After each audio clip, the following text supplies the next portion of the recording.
Hello everybody and welcome to exercise 5. And in this video we're going to be looking at parts A and B of exercise 5. And all of these parts ask us to test series for convergence. So this is going to be an opportunity to look at series and kind of think through our list of different tests that we have available and try to pick one that we think is going to work for us. All right, so let's start with part A here. So we're looking at the series sum from 1 to infinity of 2n over 7n to the 6th minus 1. What could we try on this series? Okay, well, I like to start my exploration with the test for divergence, since that's one of the easier tests to apply. Would that test work for us here? Okay, well, you might notice that looking at this series, we've got a 2n in the top and a 7n to the 6th in the bottom.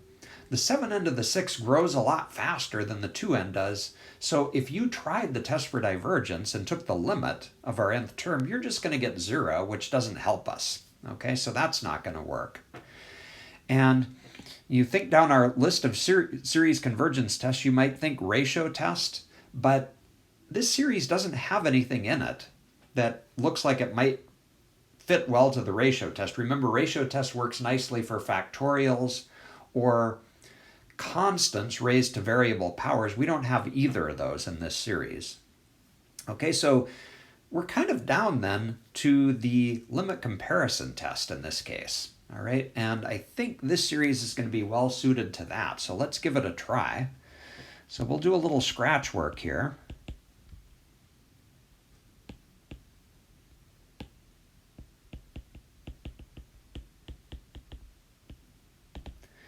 Remember, what we're looking for is a simpler series that we can compare this to. Okay, and you generally do that by looking at dominant terms. So the pieces that are growing the fastest in the numerator and the denominator are the n and the n to the 6th. All right, so we'll pick on those two terms. And n over n to the 6th, if you reduce that, is 1 over n to the 5th. Okay, and just to remind you of the notation that we're using, we've been calling the series that we were given, the nth term of that, bn. This would be our an, and the question then that we're asking is, how does that series an behave? Okay, well, notice that the series 1 over n to the 5th is a p series. P is equal to 5, and so it converges.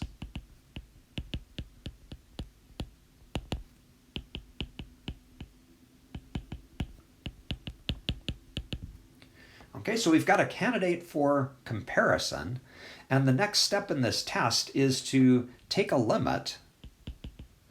In particular, the limit as n goes to infinity of bn over an. Okay, so let's first write the bn.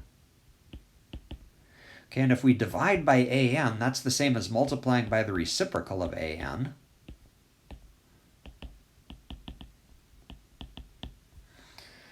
Okay, let's see, what's the algebra going to do for us here? So if we take 2n times n to the 5th, we're going to get 2n to the 6th over 7n to the 6th minus 1.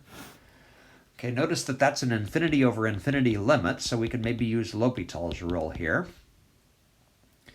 Okay, take the derivative on the top and the bottom. Upstairs, we're going to get a 12n to the 5th, it looks like. And on the bottom, 42n to the 5th.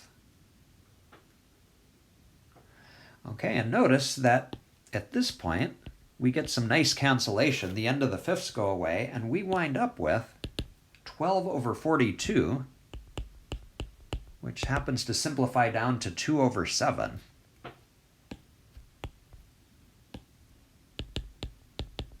Okay, and that number that we've got there is the number that we've been calling C when we do this test. Okay, and to have a successful limit comparison test, we want that C to be positive and finite, and notice that it is. 2 over 7 is a positive finite number. Okay, so we are ready to write our proof. Okay, so a couple of things we need to mention here. First thing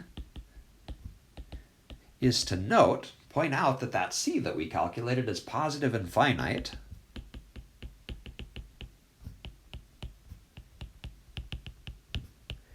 Okay, and the other relevant thing is what we noticed up here, that the series that we compared to happens to be a convergent series.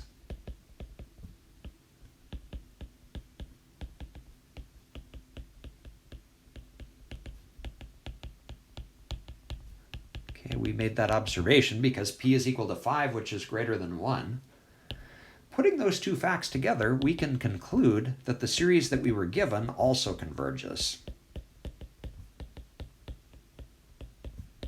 Okay, by the limit comparison test. All right, so we have just proven that the series in A converges. All right, let's move on to part B here.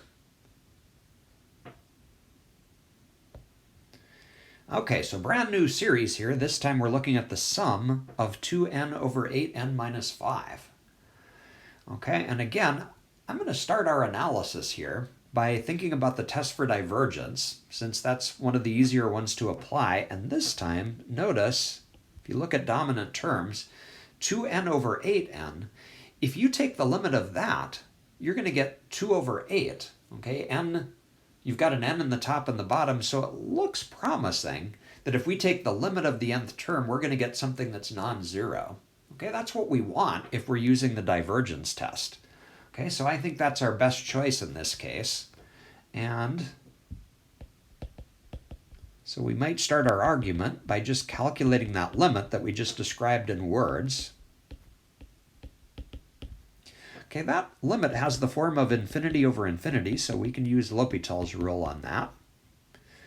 So let's see, the derivative of 2n is 2, the derivative of 8n minus 5 is 8.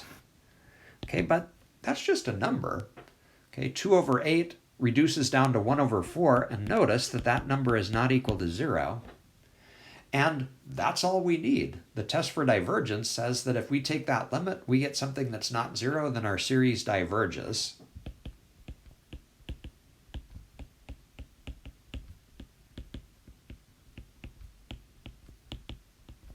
Okay, by the divergence test. Okay, and that's all there is to it for part B here.